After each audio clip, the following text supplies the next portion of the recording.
What's good everybody? Welcome to a Dragon Age Veilguard build video. In this video we will be showcasing a Warrior Slayer specialization build meant for Nightmare difficulty.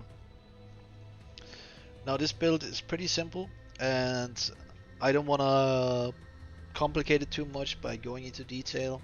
If you're looking for a fast 5-minute, here's the build, what do I need to build, this is exactly what you're looking for and you're going to be doing. Insane critical damage, you're going to be able to spam abilities. Yeah, basically this build is just straightforward and really simple.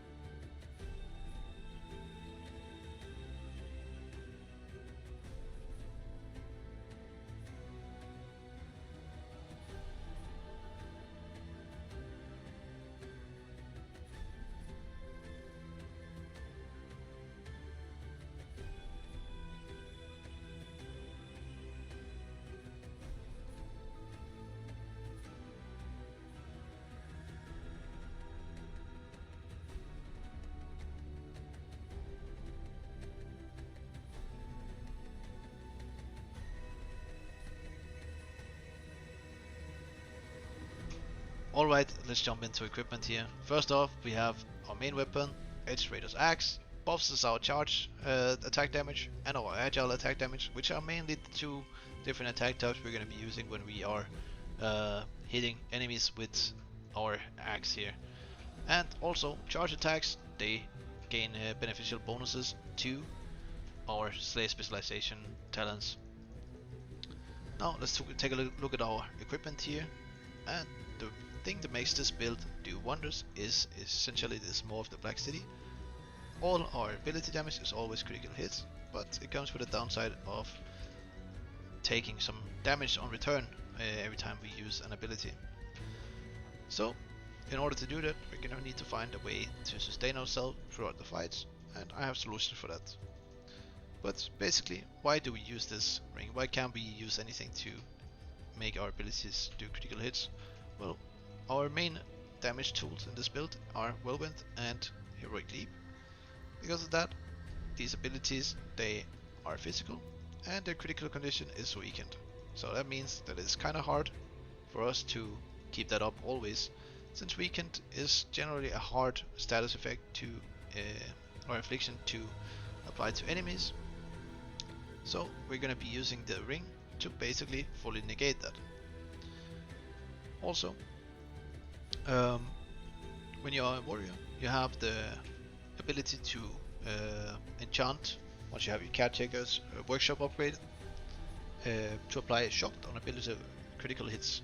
So we use the brass root to increase shock damage and also damage dealt against shocked enemies. Now for amulets, we use the All Mother's Cups. Basically you gain this from killing all the champions around the world. So make sure you kill those as soon as you can to buff all the smash ability damage. And you can enchant this with critical damage to increase your damage even further. For your build, that's completely optional. You can use whatever you want. I went with a twin buckle binding, pretty good. Researcher's Code. Now this is essentially what allows us to sustain ourselves with using the Maw of the Black City. Every time you use Whirlwind or any other ability, you're gonna heal way more damage than you take from using the Maw of the Black City. As soon as you get this to a blue rarity, you will feel the effects of this. Now, with the helmet option I use the Defiant Silence, amplifies our critical damage, and you're able to obtain this from the Shadow Dragons. And by the way, the Researcher's Code, you can get this as soon as you reach the Necropolis, start looting some chests there, and you will find one pretty much guaranteed. And you will also be able to buy one from the faction vendor once you reach faction level 4. For rune option, the most obvious one that I would recommend you to use is the Diminish. All enemies within 6 meters are weakened. As soon as you are able to buy this somewhere, I believe I bought it from the Moonwatch faction vendor, then you can basically chain detonate in AoE with your Heroic Leap ability. Upend is my second option here. Gives me some passive resistances, which are always nice. And you can go with whatever for the remaining two here. And basically, I'm looking to upgrade both of these. Yeah. But yeah, Diminish, definitely a really solid option. Our companions, we're going to be using Belaura mainly. Belaura has this passive on her replenish ability that allows it to proc once we have low health if it's not on cooldown. So make sure you get her to at least this rank here, and then start maxing out her Timeslow ability, which you're going to be using to on the offensive side here.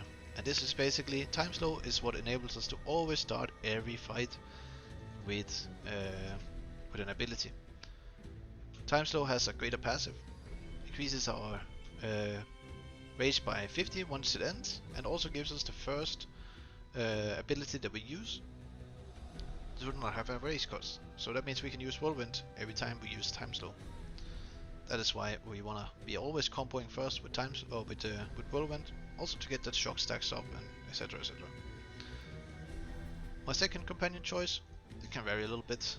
You can use Nev, another Timeslow mage, and you have both these companions early on.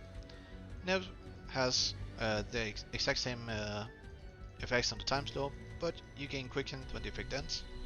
And also, she has an automatic trigger very early in her offensive tree that allows Glacial Pace to trigger automatically. That's an extra weekend, allowing you to detonate once again.